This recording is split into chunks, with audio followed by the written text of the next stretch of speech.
2:07 a.m. The burner phone didn't just ring, it screamed. It was a jagged electronic howl that hadn't been heard in 7 years. Dominic Torrio didn't flinch, but his hand moved with the practiced lethality of a man who slept with a blade under his tongue.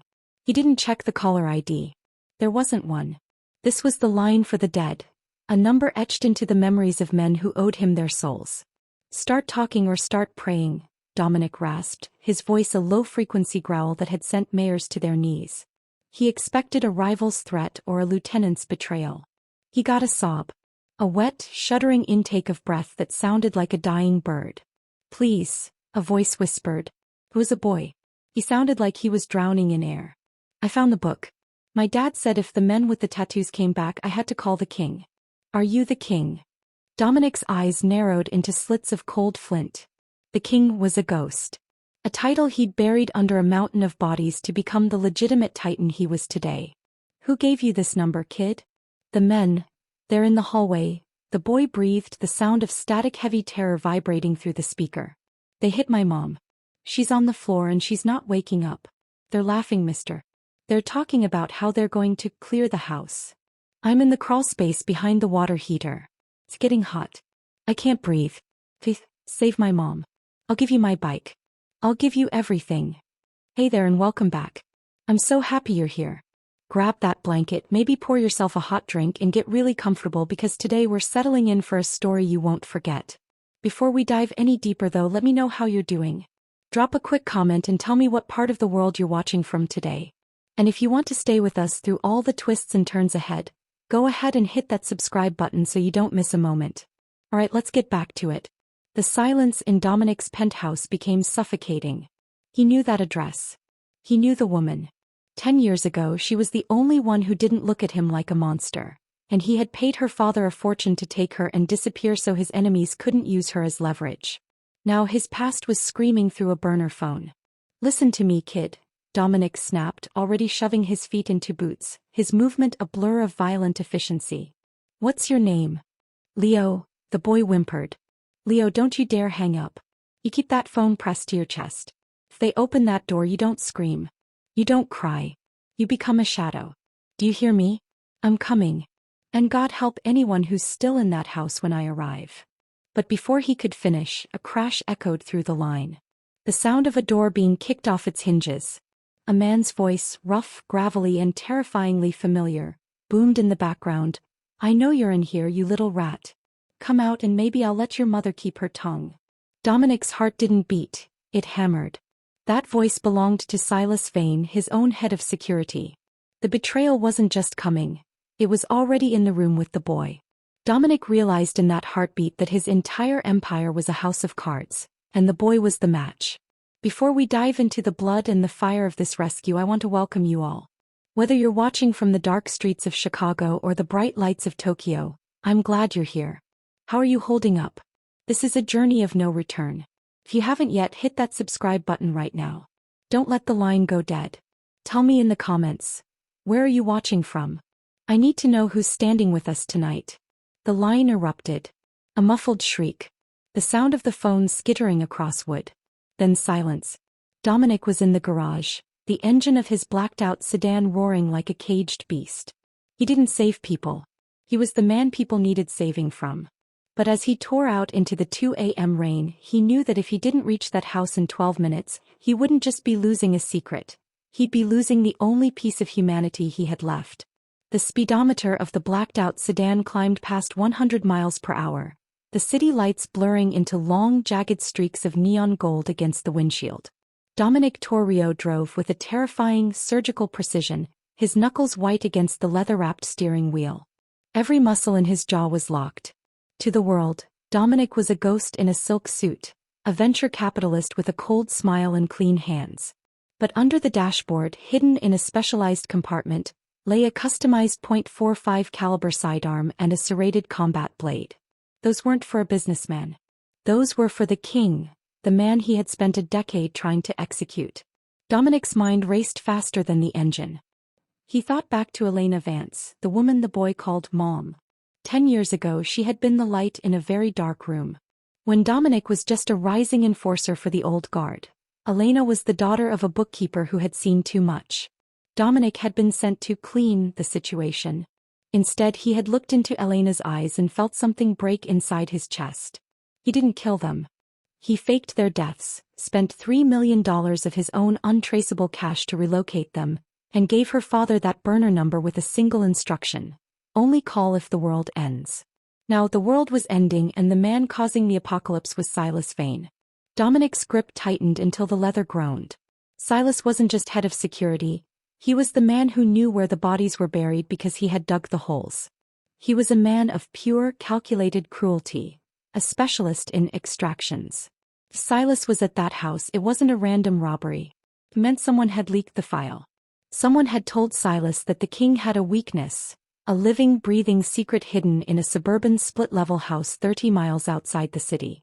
"You greedy bastard," Dominic hissed into the empty car. He knew Silas. Silas didn't just want money, he wanted the throne. By finding Elena and the boy, he wasn't just looking for a payday. He was looking for the Corvino ledger, a digital ghost file Dominic used to keep the city's elite under his thumb. If Silas got that ledger, Dominic wouldn't just be deposed. He'd be hunted by every politician and police chief from here to DC. 30 miles away, inside a house that smelled of lavender and copper-thick blood, Leo Vance pressed his small back against the cold metal of the water heater. The crawl space was barely 2 feet wide, filled with cobwebs and the suffocating scent of dust. His heart was a frantic drum in his ears, so loud he was sure the man in the hallway could hear it. Through the narrow slats of the vent, he could see his mother, Elena, slumped against the base of the bed. She wasn't moving. A dark stain was blooming on the shoulder of her white nightgown. Leo clutched the burner phone to his chest like a holy relic. The king had told him to be a shadow. He tried to swallow his sobs, but they came out as jagged, silent shudders. He thought of his father, who had died 2 years ago from a sudden heart attack, leaving behind nothing but a small leather-bound notebook and a warning: "Leo, if men ever come for us, don't go to the police. They can be bought. Call the king. He's the only one who owes us a life." Leo didn't know what a king was in the real world. He just knew the voice on the phone sounded like a thunderstorm, deep, dangerous, but somehow steady. He needed that voice to be real. He needed the man who sounded like a monster to come and kill the monsters in his hallway. Back in the hallway, Silas Vane stepped over a pile of knocked-over books, his polished boots clicking rhythmically on the hardwood. He was a tall, skeletal man with eyes that looked like they had been bleached of all color. He held a suppressed pistol in one hand and a thermal scanner in the other. He wasn't in a rush. He enjoyed the hunt. To Silas, people were just puzzles to be solved, and blood was the lubricant that made the pieces fit. "I know you're in the walls, little bird," Silas called out, his voice a soft, mocking lilt. "Your mother is being very stubborn. She won't tell me where the drive is. But you're young. You're soft. You'll tell me everything just to make the hurting stop." He stopped in front of the closet door, the thermal scanner blooming with a faint orange heat signature behind the water heater. A slow, jagged grin spread across his face. He knew he had him. But what Silas didn't know, what he couldn't possibly anticipate, was that Dominic Torrio wasn't just driving. He was descending like a vengeful god. Dominic's phone, still connected to the line Leo had dropped, picked up the sound of Silas's footsteps. Every click of those boots was a nail in Silas's coffin. Dominic reached over and flipped a switch on his dash, activating a signal jammer that would cut off any outgoing calls from that house. If Silas tried to call for backup, he'd find nothing but dead air. Dominic was 5 minutes away. His mind flashed to the first time he held a gun.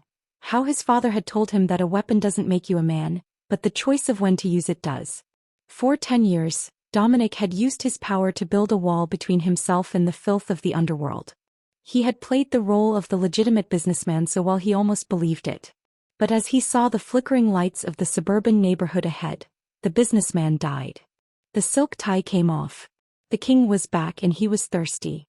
The stakes were no longer just about a ledger or a secret. They were about the boy's eyes. The eyes Dominic had seen in a photo tucked into the bookkeeper's file years ago. The boy was the only thing in the world that was clean in Dominic's life, even if the boy didn't know he existed. Before we see the first spark of fire in this confrontation, I have to ask, have you ever felt like your past was catching up to you? Like a secret you buried was clawing its way out of the earth? Comment, stay, if you're riding with Dominic tonight. And if you're enjoying this raw, high-speed chase into the heart of a mother's love and a killer's redemption, make sure you've subscribed. We're just getting started and you don't want to miss what happens when Dominic hits that front door. Dominic skidded the car to a halt 2 blocks away, moving in total silence now. He stepped out into the rain, the water soaking into his expensive wool coat. He didn't look like a CEO anymore. He looked like a reaper. He checked his magazine, chambered around with a metallic clack that sounded like a death sentence, and vanished into the shadows of the neighbor's yard. In the crawl space, Leo saw the closet door creak open. He saw the tip of a black boot. He closed his eyes and whispered the only thing he had left. "King, please." The front door of the Vance residence didn't just open. It disintegrated. Dominic didn't use a key and he didn't wait for an invitation. He moved like a localized hurricane, a 220-pound frame of muscle and rage fueled by a decade of suppressed violence. He had bypassed the porch and gone through a side window, shattering the glass with his elbow and rolling into the kitchen before the shards even hit the linoleum. The house smelled of iron and cheap cigarettes, the unmistakable scent of Silas Vane's crew. Dominic didn't hesitate. He saw a shadow moving in the dining room, a man in a tactical vest reaching for a submachine gun. Dominic fired twice. The suppressed thuds of his .45 were no louder than a heavy book hitting a carpet. The man folded, his weapon clattering to the floor as Dominic moved past him without a second glance. He wasn't here to clear the house room by room. He was here for the boy. "Silas." Dominic's voice erupted through the house, no longer a whisper, but a roar that shook the framed photos on the walls. "I know you can hear me. If you touch that kid, I won't just kill you. I'll make sure you live long enough to watch me erase every person who ever shared your bloodline." Upstairs the air went cold. Silas Vane froze, his hand inches from the crawlspace vent where Leo was hiding. A flicker of genuine shock crossed Silas's pale, hawk-like features. He knew Dominic was fast, but he hadn't expected the king to travel 30 miles in a heartbeat. A slow, twisted smile crawled across Silas's lips. This was better than he had hoped. He didn't just have the ledger's location. He now had the architect of the empire himself trapped in a kill zone. "Dominic," Silas called back, his voice echoing down the stairwell, dripping with artificial warmth. "You're late for the party. I was just about to show young Leo here how we handle loose ends in the Corvino family. You remember that, don't you? You were the one who taught me that mercy is just a slow way to commit suicide." Dominic reached the base of the stairs. He saw Elena. She was slumped against the wall at the landing, her face pale, blood matting her hair. His heart skipped a beat, a sensation he hadn't felt in years. He checked her pulse with 2 fingers while keeping his gun leveled at the dark hallway above. Thud, weak but there. He was alive. "Leo!" Dominic shouted, his eyes scanning the shadows above. "Leo, stay down. Don't move." "I have him, Dominic," Silas yelled, followed by the sound of wood splintering. Leo let out a sharp, terrified scream that pierced through Dominic's chest like a jagged blade. It was the sound of a child's innocence being ripped away in real time. Dominic didn't think. He lunged up the stairs, a move that should have been suicidal. 3 of Silas's mercenaries stepped out from the bedrooms, muzzles flashing in the dark. Dominic dived into the master bedroom, the doorframe behind him disintegrating under a hail of lead. He was pinned. The smell of gunpowder filled the air, thick and acrid. He was one man against a professional hit squad in a confined space and he was losing the clock. In the crawl space, the world had turned into a nightmare of noise and heat. Leo felt a hand, cold, bony and smelling of latex, wrap around his ankle. He screamed again, kicking wildly, his sneakers thudding against the metal water heater. "Got you, you little rat," Silas hissed. He hauled the boy out of the darkness by his leg, dragging him across the floorboards. Leo's head hit the floor, stars exploding in his vision. He saw the man with the bleached eyes looming over him, silhouetted by the flickering hall light. "Where is the drive, Leo?" Silas asked, kneeling on the boy's chest, the weight making it impossible for Leo to draw a full breath. "Your dad hid it. He told you where. Tell me or I start with your fingers and move to your mother's throat." Leo looked at the man, his eyes wide and leaking tears, but through the terror, a spark of his father's defiance flickered. "The king is here," Leo choked out. "He's going to kill you." Silas laughed, A dry, hacking sound. The king is a businessman in a fancy suit, Leo. He forgot how to bleed. I didn't. Down the hall, Dominic heard the laughter. It was the trigger. He didn't just want to save the boy, he wanted to dismantle the world that allowed men like Silas to exist. Dominic reached into his coat and pulled out a flashbang grenade, a piece of hardware he'd kept for a day he hoped would never come. He yanked the pin and rolled it into the hallway. Bang. The world turned white. The mercenaries screamed, blinded and disoriented. Dominic moved. He didn't use his gun. He used his hands, his elbows, and the sheer momentum of his rage. He snapped the neck of the first man he reached, caught the second man's throat in a crushing grip, and slammed him into the wall with enough force to crack the studs behind the drywall. He was a blur of black cloth and lethal intent. He reached the doorway of the small bedroom just as Silas was pulling a knife from a sheath on his thigh. Silas was fast, faster than any man Dominic had fought in years. He used Leo as a shield, pulling the boy up and pressing the edge of the blade against the child's neck. "Drop it, Dominic." Silas screamed, his eyes bloodshot from the flashbang. "Drop the gun or the kid gets a second mouth." Dominic stopped. His chest was heaving, his expensive coat torn and stained with the blood of Silas's men. He looked at Leo. The boy was shaking so hard his teeth were chattering, his eyes locked on Dominic's. In that moment, Leo didn't see a king or a Sioux. He saw a man who had come through fire for him. "Let him go, Silas," Dominic said, his voice dropping to a whisper that was more terrifying than his roar. "This isn't about the ledger. It never was. You think you're taking my throne? You're just digging your own grave. You're already dead.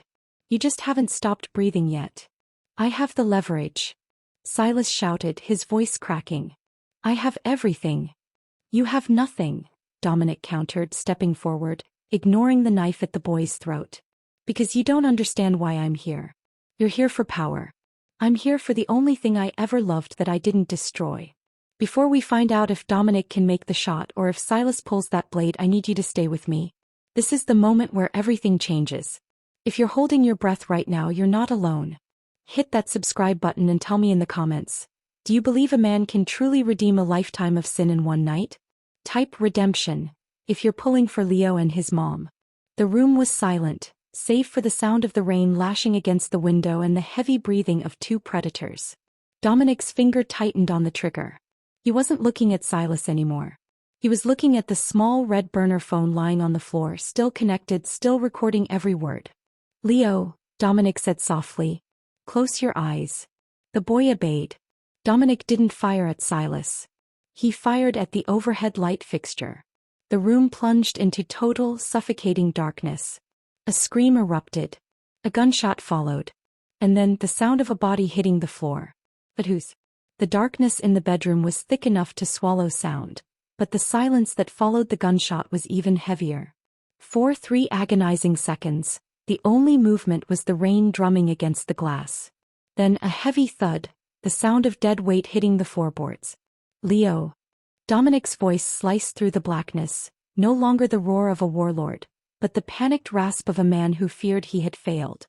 I'm here," a small voice croaked from the corner.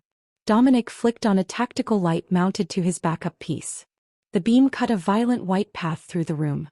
Silas Vane was slumped against the dresser, clutching his shoulder where Dominic's bullet had found a home in the dark. The knife was gone, kicked across the room in the scramble. Silas was gasping, his face twisted in a mask of agony and disbelief, but he was alive.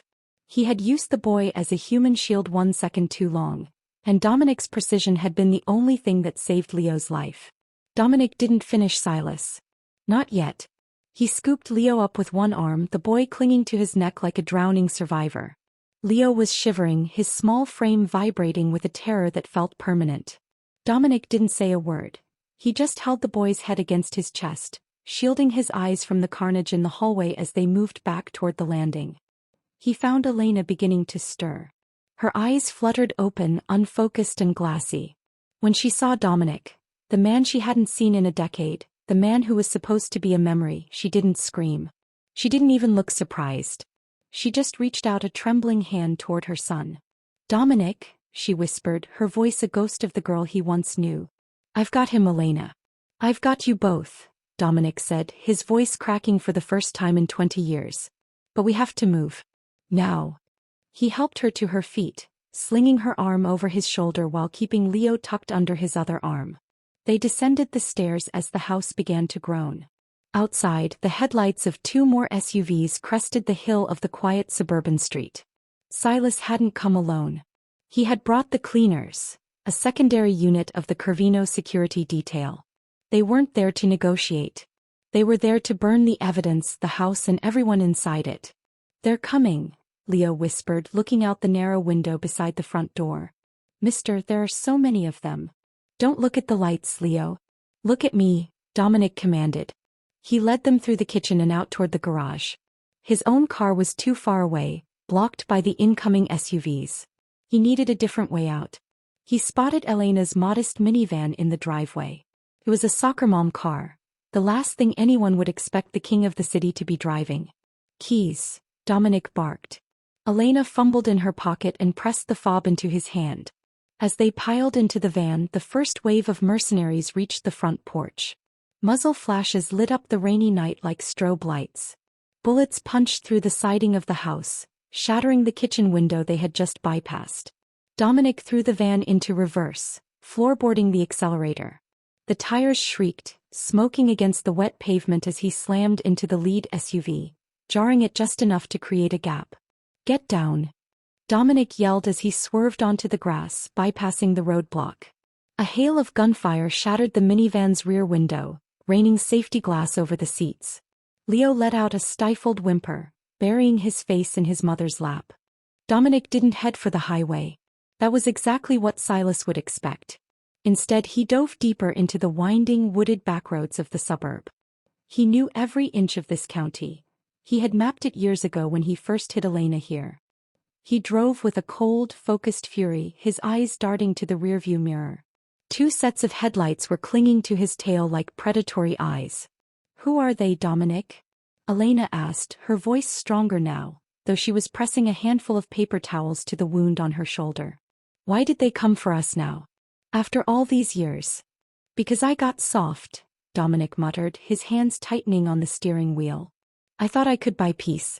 I thought if I built enough towers and shook enough hands the blood would wash off. I was wrong. Silas found the records of the monthly transfers I sent to your father's estate. He realized you were the only thing I cared about that I couldn't control." "We're just a debt to you?" Elena asked, a flash of the old fire in her eyes despite the pain. Dominic looked at her through the mirror, really looked at her. "No. You're the only thing that makes me remember I'm human. And that makes you a target." The tension in the van was suffocating. Every time Dominic turned a corner, the headlights behind them seemed to get closer. The minivan wasn't built for a high-speed chase. The engine was whining in protest, the suspension swaying dangerously with every sharp turn. Dominic knew they wouldn't make it to the city. He needed a place to hole up, a place where he could turn the hunters into the hunted. Before we see where Dominic takes them, and the shocking secret Leo is still clutching in his pocket, I want to pause. We are deep in the woods now and the stakes couldn't be higher. If you're feeling the adrenaline, do me a favor. Comment, protect in the section below. Let me know you're rooting for this family to see the sun again.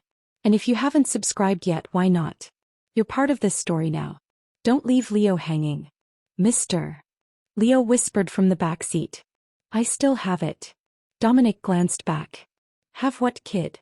Leo reached into his pocket and pulled out a small silver USB drive, battered and scratched. "My dad, he told me to keep it in my shoe. He said it was the insurance policy. He said as long as I had this, the king would have to keep us safe." Dominic's heart nearly stopped. The ledger. It wasn't in a safe or hidden under a floorboard. It had been with the boy the entire time. That little piece of plastic held enough evidence to send Dominic to a supermax prison for 3 lifetimes. It was the ultimate weapon, and it was sitting in the hand of a 12-year-old boy. "Keep it hidden, Leo," Dominic said, his voice barely audible over the roar of the wind through the broken windows. "Don't show it to anyone. Not even me. Not yet." Just then the van shuddered violently.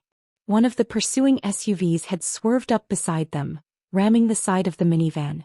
The impact sent them sliding toward a steep embankment. Dominic fought the wheel, his muscles straining as he tried to keep the top-heavy vehicle from flipping. Hold on, he roared. He didn't steer away from the impact. Instead, he slammed on the brakes, letting the SUV overshoot them. As the mercenary vehicle surged ahead, Dominic cut the wheel hard, intentionally ramming the SUV's rear quarter panel. It was a classic pit maneuver, executed with the cold efficiency of a man who had done it 100 times. The SUV spun out of control, flipping 3 times before crashing into a massive oak tree in a burst of sparks and twisted metal. One down. One to go. But as Dominic looked ahead, he saw something that made his blood run cold. A third vehicle was waiting at the end of the bridge, a heavy armored truck. They had been funneled. Silas hadn't just been chasing them, he had been herding them into a kill box. Dominic looked at Elena, then at Leo. He saw the trust in the boy's eyes, a trust he didn't deserve. He realized he couldn't just outrun this. He had to change the game. He had to reveal the one secret that would make even Silas Vane hesitate. Leo, Dominic said, his voice suddenly calm. Do you trust me? Yes, the boy said without hesitation. Then I need you to do something very brave. I need you to give me that phone again. As the minivan sped toward the armored blockade, Dominic dialed a number he had vowed never to touch. A number that would alert every rival family in the tri-state area that the king was vulnerable. He was about to start a war to save a child. The minivan's headlights flickered as Dominic skidded to a halt, the tires smoking just yards away from the armored blockade on the bridge. Behind them, the final chase vehicle was closing in. They were pinned between cold steel and certain death. Dominic didn't look at the guns pointing at them. He looked at the silver USB drive in Leo's hand, then at Elena. Dominic, what are you doing? Elena whispered, her hand trembling as she gripped the seat. They're going to kill us anyway. Dominic didn't answer. He took the burner phone and dialed a sequence that wasn't a phone number but a command code. Silas, he yelled out the shattered window, his voice carrying over the rain. I know you're listening on the shortwave. Check your tablet. I just uploaded the first 3 pages of the ledger to a public server. If my heart rate exceeds 140 or if this phone goes dead, the rest of it, the names, the bank accounts, the murders, goes to every news outlet in the country. The red laser sights dancing on Dominic's chest suddenly froze. From the armored truck, a door opened. Silas Vane stepped out, his shoulder crudely bandaged, his face a ghostly pale mask of fury. He held a tablet in his hand. He looked down, his eyes scanning the screen, and for the first time Dominic saw the man's composure shatter. You're bluffing, Silas spat, though his voice lacked its usual venom. You'd be signing your own death warrant. You go to prison for life if that file goes public. I'm already in prison, Silas, Dominic countered, stepping out of the van with his hands raised, though his posture remained that of a king. I've been in one for 10 years. But here's the part you didn't know. The part that isn't in the files. Dominic turned his head slightly toward the van. Leo, come here. No. Elena cried out, but Leo, moved by a strange magnetic pull toward the man who had come for them, opened the door. He stood beside Dominic, looking like a sapling next to an oak tree. Dominic looked Silas dead in the eye. You wondered why I spent $3 million to hide a bookkeeper's daughter. You thought it was an old flame. You thought I was soft. Dominic's voice dropped to a level that made the rain feel warmer. Look at the boy's eyes, Silas. Look at the shape of his jaw. Silas narrowed his eyes, peering through the rain at Leo. The boy's eyes were a piercing, unmistakable amber, the exact shade of Dominic's. The bookkeeper wasn't the one I was protecting, Dominic said, each word a hammer blow. Elena was pregnant when I sent her away. Leo isn't just a witness. He's my son. He's the Torrio heir. And if you think I won't burn this entire city to the ground to keep my blood off your hands, then you've forgotten who I am. The revelation hit the bridge like a physical shockwave. The mercenaries exchanged nervous glances. They were signed up to kill a witness, not the son of the man they had feared for a decade. Even in the underworld, some lines carried a curse. Elena stepped out of the van, her face wet with rain and tears. Dominic, you weren't supposed to tell him. You promised my father he would never know. The secret was supposed to keep him safe, Elena, Dominic said, not taking his eyes off Silas. Now the truth is the only thing that will. Before we deal with the fallout of this massive confession, I want to take a moment for everyone watching. This just changed everything. We aren't just watching a rescue, we're watching a father claim a son he never knew he could have. How are you feeling right now? If you're as shocked as Silas is, hit that subscribe button right now. This story is about to get even more intense. Leave a comment below with the word legacy if you believe Dominic can be a father after being a monster for so long. Leo looked up at Dominic, his small hand reaching out to touch the heavy wool of Dominic's coat. You're my dad? Dominic's iron facade cracked for a split second. He didn't look away. I'm the man who's going to get you out of here, Leo. That's all that matters right now. Silas let out a jagged, hysterical laugh. A son. The king has a prince. This isn't a problem, Dominic. This is a jackpot. The ledger is worth millions, but a Torrio heir? He's worth the whole empire. I don't need to kill him anymore. I just need to keep him. Try it, Dominic whispered. I don't have to try, Silas said, stepping back into the shadow of the truck. I have 6 shooters on this bridge. You have a half-empty pistol and a woman who can barely stand. I'll take the boy, I'll take the drive, and I'll leave you here to watch the upload finish. You'll go to jail as a failure, and I'll raise the boy to be the king you were too weak to stay. In that moment, the romantic tension that had simmered between Dominic and Elena for 10 years, a bond of protection, distance, and shared secrets, erupted. Elena moved toward Dominic, her hand finding his. It wasn't a gesture of weakness, but of unity. They were no longer a protector and a victim. They were parents. He's not leaving with you, Elena said, her voice like steel. He's right, Silas, Dominic said, a dark smile finally touching his lips. You forgot one thing. I told you I uploaded the files to a public server. I didn't say I did it alone. Suddenly, the sound of rotors drowned out the rain. A massive searchlight cut through the clouds, pinning Silas and his men in a blinding circle of white. It wasn't the police. These were black-clad tactical units sliding down ropes from a stealth helicopter, Dominic's personal iron guard. The men whose loyalty he had bought not with fear, but with the very ledger Silas wanted to steal.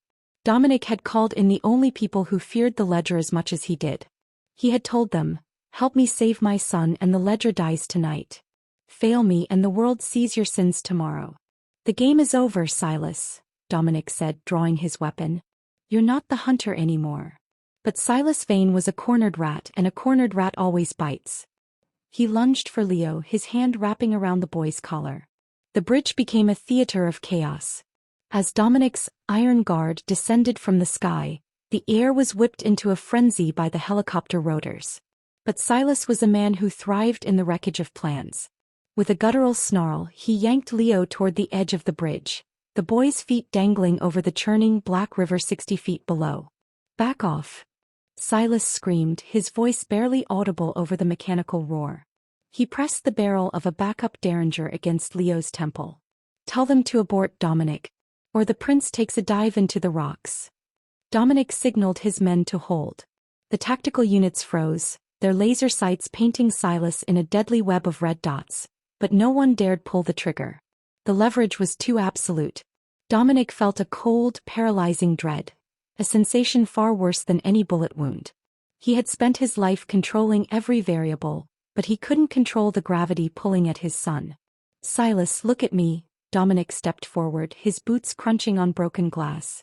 "You want the empire. You want the seat at the head of the table. You kill that boy and you're just a dead man in a wetsuit. There is no world where you survive if he falls. I don't care about surviving anymore." Silas shrieked, his eyes wide and manic. "I want to see you break. I want to see the king lose the only thing he finally admitted he loves." In the middle of the standoff, a secondary explosion rocked the far end of the bridge. One of Silas's remaining mercenaries had detonated a charge on a fuel truck, intending to create a diversion. The shockwave buckled the asphalt.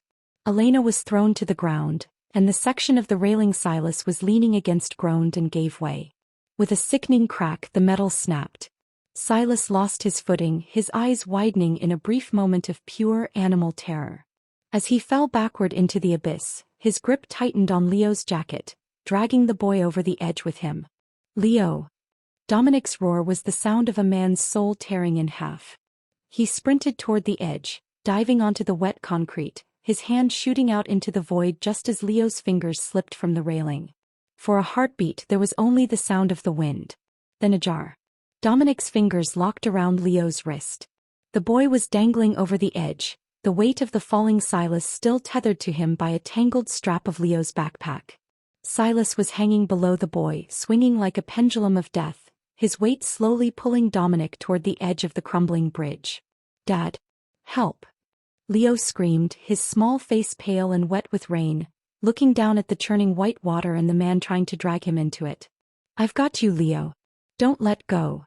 Dominic's shoulder screamed in protest, the tendons feeling like they were about to snap. He was being pulled inch by inch toward the gap. Elena crawled toward them, reaching out to grab Dominic's belt, trying to anchor him, but the structural integrity of the bridge was failing. Below, Silas was looking up, a bloody, toothy grin on his face. He knew he was going down and he was determined to take the Torrio legacy with him. He reached up with his free hand, grabbing Leo's shoe, pulling harder. "Let go of him." Dominic wheezed, his face turning purple from the strain. The situation was hopeless. If Dominic pulled Leo up, Silas would come with him and kill them all. If he didn't, the weight would eventually pull all three of them into the river. The iron guard couldn't shoot. The angle was impossible without hitting the boy. "Leo," Dominic gasped, his eyes locking onto his son's. "I need you to kick your shoe off. Now." Leo understood. With a burst of desperate strength, the boy thrashed his leg, his sneaker sliding off his foot. The sudden loss of weight sent Silas plummeting into the darkness. There was no scream, just a distant hollow splash that was swallowed by the storm. But the victory was short-lived. The jolt of the weight release caused the remaining concrete under Dominic to crumble. He managed to heave Leo onto the solid road, but as he did, the ledge gave way completely. "Dominic!" Elena's scream echoed through the night as she reached for him, but her fingers only caught the air. Dominic disappeared into the blackness. "Before we see if anyone can survive a fall like that, I need to know. Are you still with us? This is the darkest hour, the moment where it feels like the hero has paid the ultimate price for his sins. If your heart is racing, hit that subscribe button right now. We need every bit of hope we can get. Comment, believe, below if you think Dominic is coming back." Leo stood at the edge, staring into the dark water, the burner phone still clutched in his hand. The line was still open. The silence coming from the speaker was the most terrifying sound he had ever heard. He had finally found his father, only to watch the river take him. The iron guard moved in, securing the bridge, but the victory felt like ash. Elena knelt on the cracked pavement, pulling Leo into her arms, both of them staring at the spot where the man who had saved them had vanished. The rain continued to fall, cold and indifferent, washing away the blood but leaving the scars. The river was a cold, hungry throat swallowing everything the bridge had spit out. Elena sat on the jagged edge of the asphalt, her fingers curled into the cracked concrete until they bled. Below, the water churned with a violent white foam, masking the shadows where Dominic had disappeared. Leo stood beside her, his small body shivering under a tactical jacket an iron guard member had draped over him. He wasn't crying anymore. His eyes were fixed on the black surface of the water, searching for a ripple, a hand, a sign of life. "He's a ghost, Leo," a voice crackled from a radio nearby. The Iron Guard commander was pacing the bridge, his thermal scanners hitting nothing but the freezing temperature of the current. "No one survives that fall with that much weight. The current is too fast." "He told me to be a shadow," Leo whispered, his voice small but unervingly steady. "He said shadows don't break." Suddenly, the burner phone in Leo's hand, the one that had started this entire nightmare, vibrated. It wasn't a call. It was a GPS ping. A small, pulsing blue dot appeared on the screen, flickering about 300 yards downstream, near a cluster of jagged rocks that broke the surface like a row of rotted teeth. "Mom, look." Leo shoved the phone at Elena. At the same time, a flare ignited in the distance. It wasn't the bright white of a rescue signal, but the deep, angry crimson of a combat light. Dominic Torrio wasn't dead. He was crawling. He had hit the water at an angle that should have shattered his ribs, but the king had spent a lifetime learning how to fall and stay silent. He had surfaced downstream, his lungs burning, his left arm hanging uselessly at his side. He had used his one good hand to snag a piece of driftwood and steer himself toward the bank. As he pulled himself onto the mud and stones, he didn't check his own wounds. He reached for the emergency beacon built into his watch. When the Iron Guard's spotlight finally swung downstream and pinned him against the gray mud, Dominic didn't look like a defeated man. He looked like a survivor who had just crawled out of hell to claim what was his. The rescue team moved with lightning speed, sliding down the embankment. Within minutes, they were hauling Dominic back up to the bridge level in a rescue harness. As his boots touched the solid pavement, he pushed away the medics. He staggered toward Elena and Leo, his face covered in silt and blood, his silk shirt in tatters. Elena met him halfway. She didn't say a word, she simply threw her arms around him, burying her face in his soaked chest. For 10 years, they had lived in a world of silence and distance, protected by a wall of secrets. In this moment that wall was gone. Dominic's good arm wrapped around her, pulling her close, the scent of rain and adrenaline swirling around them. "You stayed," Dominic rasped, his voice sounding like it had been scraped over gravel. "I had nowhere else to go," she whispered back. Leo approached them slowly. He looked at the man who was his father. A man who had killed, who had lied, and who had just jumped into a void to save him. The boy reached out and touched the silver USB drive still tucked into his own pocket. "Dad?" Leo asked, the words still new and heavy on his tongue. Dominic pulled back from Elena and looked down at the boy. He knelt on the cold ground, ignoring the agony in his shoulder, so he was eye level with his son. "I'm here, Leo. And I'm not going anywhere." "They still want the drive," Leo said, looking at the Iron Guard soldiers standing in a perimeter around them. These men were loyal to Dominic, but they were also part of the machine that demanded the ledger to survive. Dominic looked at the soldiers, then at the small piece of plastic that held his life's work, and his life sentence. He realized that as long as that drive existed, Leo would never be safe. The king would always have enemies and the prince would always be the target. "Give it to me, Leo," Dominic said softly. Leo handed over the drive. Dominic held it for a moment, the moonlight catching its silver casing. Then, without a word of explanation, he placed it on the concrete and brought the butt of his heavy .45 down on it with a crushing blow. He did it again and again until the silver casing was twisted and the internal chip was nothing but dust and glass. The Iron Guard commander stepped forward, his face pale. "Dominic, that was the only leverage we had. Without that, the other families, the police, they'll come for all of us." "Let them come," Dominic said, standing up and pulling Elena and Leo close to his sides. "The ledger is dead. The king is dead. From now on there are no debts. There's only my family." The destruction of the ledger was the gunshot that signaled the end of an era. As the silver dust of the chip washed away in the rain, the atmospheric tension on the bridge shifted from a rescue mission to a standoff. The Iron Guard, men who had lived and died by the power of Dominic's secrets, now looked at him not as a master but as a liability. "Dominic," the commander said, his hand hovering near his sidearm. "Without that drive, the commission will have our heads by sunrise. You've left us with no shield." Dominic stepped in front of Elena and Leo, his eyes burning with a clarity that had been missing for years. "The shield was a lie. It was a cage for all of us. You want a future? Stop looking at the past.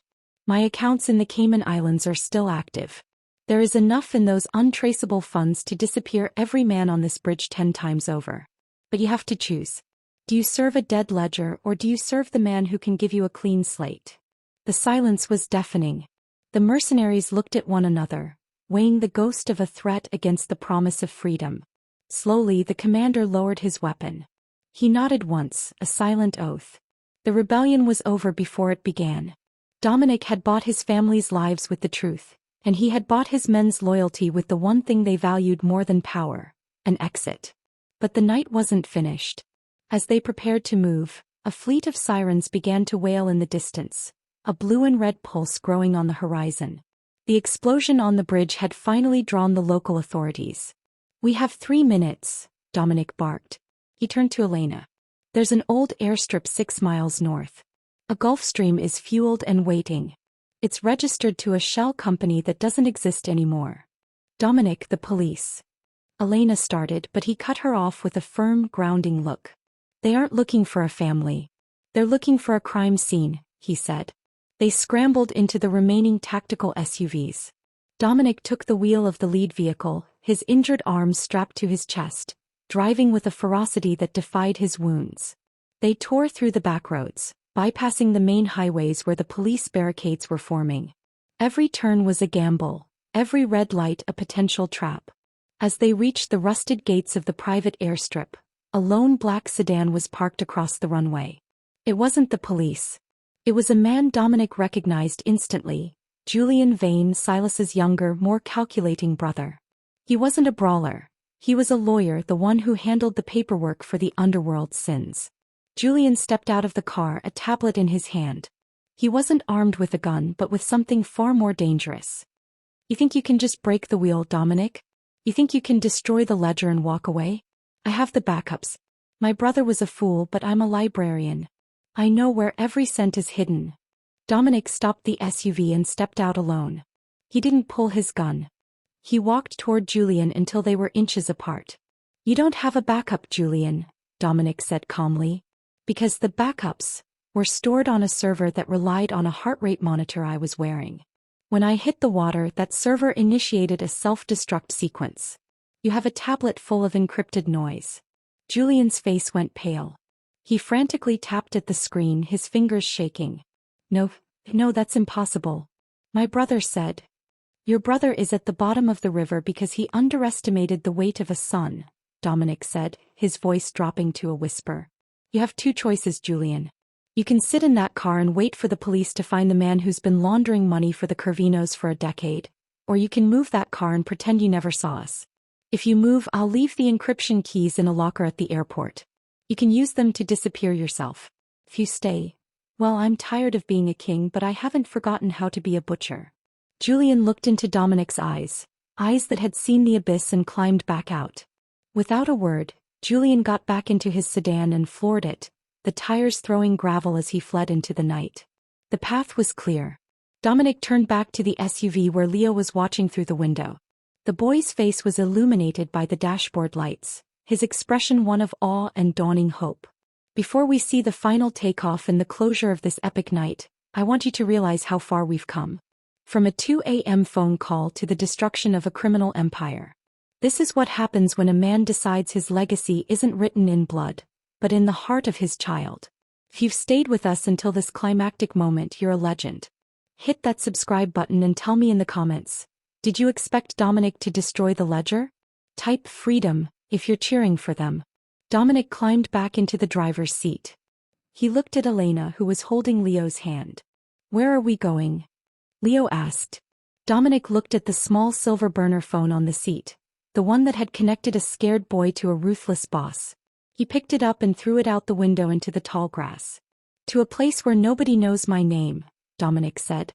The plane's engines began to whine, a high-pitched crescendo that drowned out the distant sirens. As they taxied down the runway and lifted off into the pre-dawn sky, the city lights of Dominic's former kingdom began to shrink into tiny, insignificant sparks. For the first time in his life, Dominic Torrio wasn't looking at the map. He was looking at his son. The resolution wasn't just in escaping the police or the mob. It was in the fact that when the sun finally broke over the horizon, it didn't shine on a boss or a king. It shone on a father. The sun rose over the Mediterranean with a clarity that felt like a forgiveness. 6 months had passed since the night the ghost line fell silent forever. In a small coastal village in southern Italy, far from the jagged glass towers of the city, a man sat on a stone terrace overlooking the azure water. He wasn't wearing a $5,000 suit or a holstered beretta. He wore a simple linen shirt, his sleeves rolled up to reveal scars that told a story no one here would ever ask to hear. Dominic Torrio, now simply known as Domenico to the local baker, watched as a boy kicked a soccer ball along the sand below. Leo looked different now. The hollow terror in his eyes had been replaced by the bright, chaotic energy of a child who knew he was safe. He was laughing, shouting in broken Italian to the local kids, his movements free from the shadow of the closet he had once hidden in. Elena stepped onto the terrace, carrying 2 cups of espresso. She looked at peace, the tension that had lined her face for a decade finally smoothed away by the salt air and the absence of fear. She sat beside Dominic, her hand naturally finding his on the table. It wasn't the desperate grip of a victim anymore. It was the steady anchor of a partner. "He's getting faster," Elena said, nodding toward Leo. "He's a Torrio," Dominic replied with a small, genuine smile, a rare expression that actually reached his eyes. He was never going to be slow. They had truly disappeared. The destruction of the ledger and the digital self-destruct Dominic had triggered had left the criminal underworld in a state of fractured chaos, too busy fighting over the remains of the empire to hunt for a ghost. Dominic had used his final resources to ensure that the king was officially declared dead in a fiery wreckage that the authorities couldn't disprove. He had died so that Domenico could live. Do you ever miss it? Elena asked softly, her eyes searching his. The power. The city. Dominic looked at his son on the beach, then back at the woman who had kept his heart beating in secret for 10 years. He thought about the 2 a.m. phone call, the rain on the bridge, and the weight of the silver drive he had crushed into dust. I spent my whole life building a throne made of ice, Dominic said. I didn't realize I was freezing to death until a little boy called me at 2 in the morning and asked me to save his world. I don't miss the cold, Elena. Not for a second. The closure wasn't just in their safety. It was in the redemption of a man who had been told he was a monster. Dominic had learned that power wasn't about who feared you, but about who you were willing to die for. He had traded a kingdom for a family, and in his mind he had finally made the best deal of his life. Before we say goodbye to this family and their incredible journey, I want to thank you for staying with us until the very end. This story is a reminder that no matter how dark your past is, one act of courage, one choice to answer the call, can change your future forever. If you've enjoyed this emotional ride, please make sure you're subscribed to the channel. It means the world to us. And for the last time today, I want to hear from you. Comment home if you're happy Dominic, Elena, and Leo finally found theirs. Down on the beach, Leo scored a goal and looked up at the terrace, waving his arms wildly. Dad, did you see that? Did you see? Dominic stood up, leaning against the stone railing. He didn't just wave back, he let out a whistle that echoed across the water, a sound of pure, unburdened joy. I saw it, Leo, he yelled back. I'm watching. I'm always watching. As the camera pulls back, the small village glows in the afternoon light. The boy is no longer a victim, the woman is no longer a secret, and the man is no longer a boss. They are just a family beginning a story that has nothing to do with blood or debts, only the quiet, beautiful business of living. We have come to the end of the story. Thank you for watching to the end. Share your opinion about this story in the comments below. I like getting feedback from my audience. Also, don't forget to like, subscribe, and hit the notification bell so you won't miss any of our heartwarming stories.